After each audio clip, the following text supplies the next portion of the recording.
అదే RTV app వార్తల్ని క్షణాల్లో చదివే అవకాశం ఉంటుంది. ఒక న్యూస్ పేపర్, ఒక టెలివిజన్ ఛానల్ మీ చేతుల్లో ఎప్పుడూ ఉంటాయి.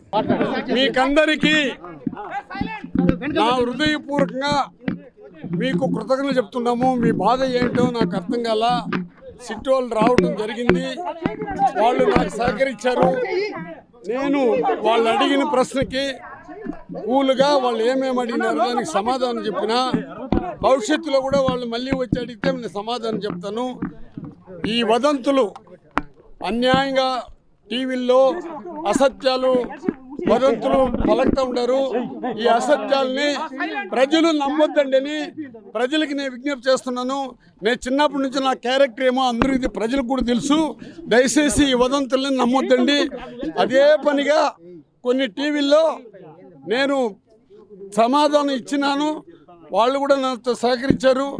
ఇక్కడ ఏదో బ్రహ్మాండంగా మా ప్రజలంతా రెచ్చగొట్టి తప్పుదోవ పట్టే కార్యక్రమాలు వదంతులు చేసినారు. దాన్ని ఎవరు నమ్మొద్దండి. మీకు కూడా అందరికీ కృతజ్ఞతలు. నార్మల్ ప్రాసెస్ గా విచారణకి సిట్ అధికారులు రావడం జరిగింది. ఇక్కడ ఏమి ఇబ్బంది పడాల్సిన అవసరం లేదు. సిట్ అధికారులతో మేము కూడా సహకరించినాము కాబట్టి ఇక్కడ ఏం అంత పెద్దగా మనం భయపడాల్సిన అవసరం లేదు. సార్ వాళ్ళ బాధ్యత కోసం సార్ వచ్చినారు.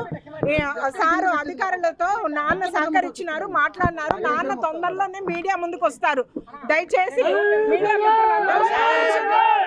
తెలుగులో ఫాస్టెస్ట్ న్యూస్ ఇప్పుడు కొత్త అవతారంలో 5 సెకండ్లోనే పూర్తి వార్తా సమాచారం మీ చేతిలో. సోషల్ మీడియా ట్రెండ్స్ మీ కళ్ళ ముందుకే live TV and voice search ఆప్షన్స్తో ఇప్పుడే డౌన్లోడ్ చేయండి. యాప్ లింక్ డిస్క్రిప్షన్లో ఉంది.